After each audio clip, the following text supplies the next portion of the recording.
It is some nice thing. Unfortunately, they'll not associate with the sadhus. Even if you make it easy, people are so unfortunate in this age of Kali that they have no interest. Even if you go out and you canvass, you know, come and find out a little bit about why you're here, where you're going, what life is for, solve your problems. Oh, I have no time.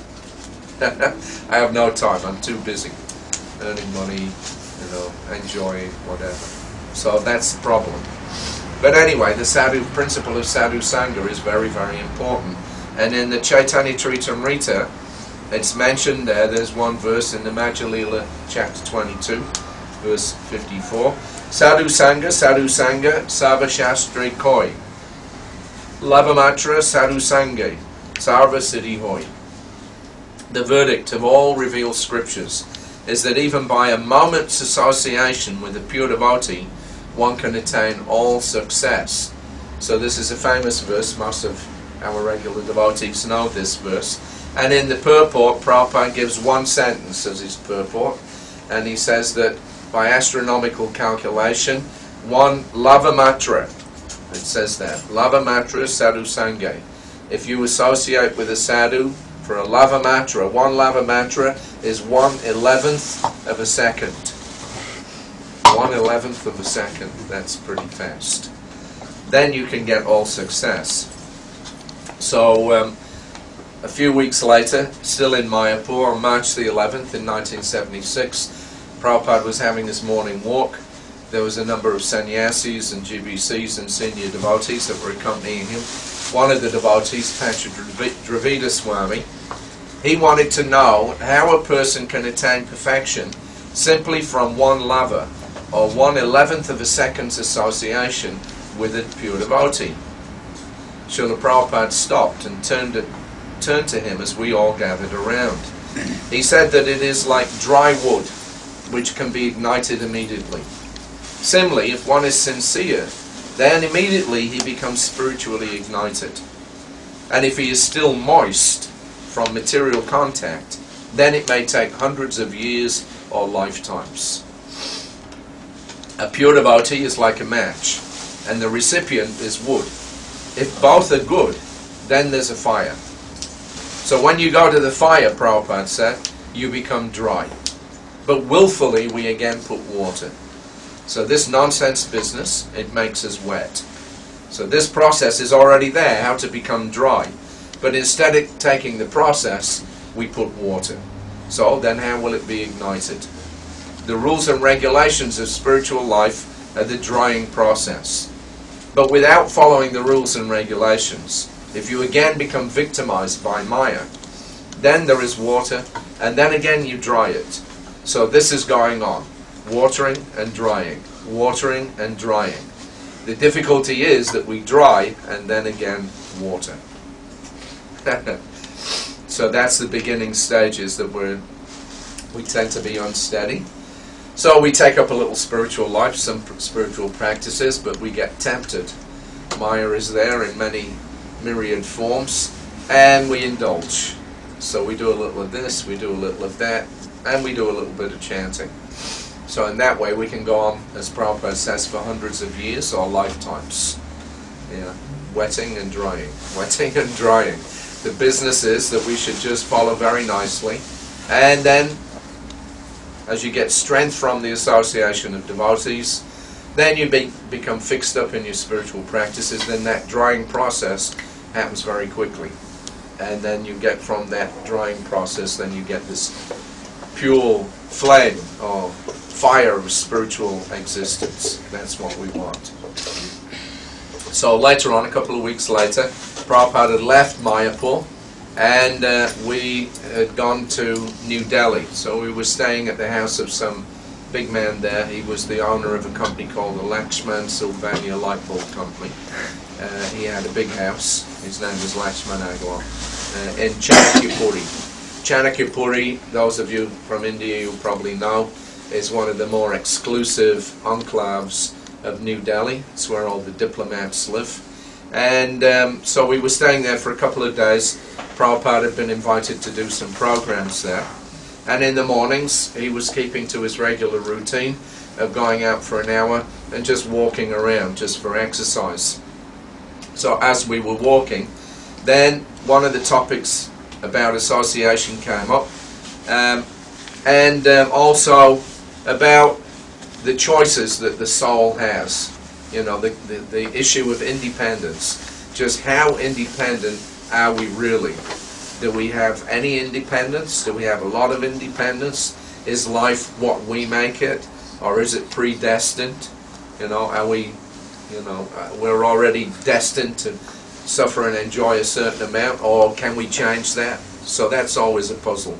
And so Pushta Krishna Maharaj, who was Prabhupada's new secretary, he pursued this point. He said that if a person is habituated, say, to smoking, is he free in that activity, or has he surrendered his freedom?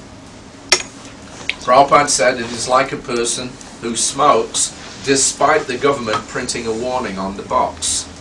One is free to do it, but one is not freed from the results. Therefore, the living entity has minute, but not absolute independence. It's like a child who is free to play, but as soon as he does something wrong, the father is there to correct him. Pushta Krishna Swami again took it further, wanting more clarification.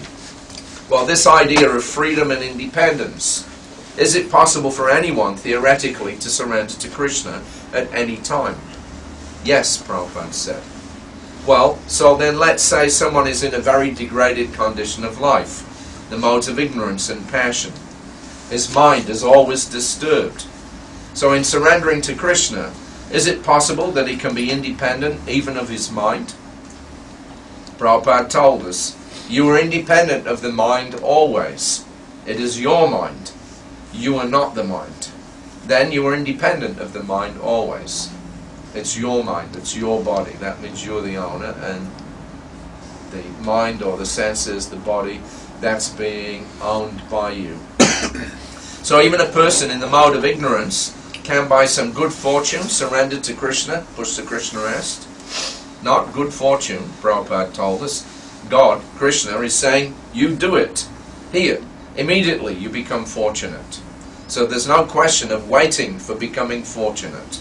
You can become fortunate immediately. Suppose if I say, here, take this bag, $100,000. So you can take it immediately and you become a rich man. So why don't you take it?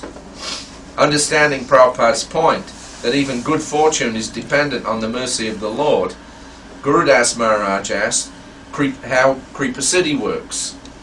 Prabhupada's reaction took us all by surprise. Kripa Siddhi means that you are not willing to take this bag of money. So I say, take it, take it, take it.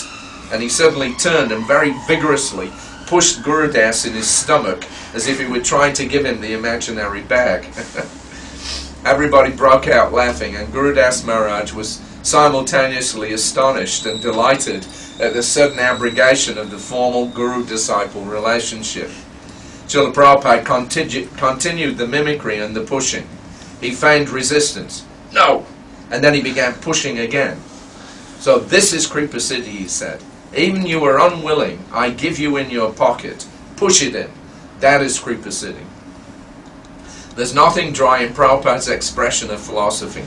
He makes the philosophy come alive because he lives it himself. In so doing, he attracts us to use our little independence to surrender to his lotus feet. Gurudas mentioned that since we see everybody in the world as potential devotees, we should also serve them so that they can become devotees. But Prabhupada clarified the distinction between showing mercy and serving others. That is not service, he said, that is mercy.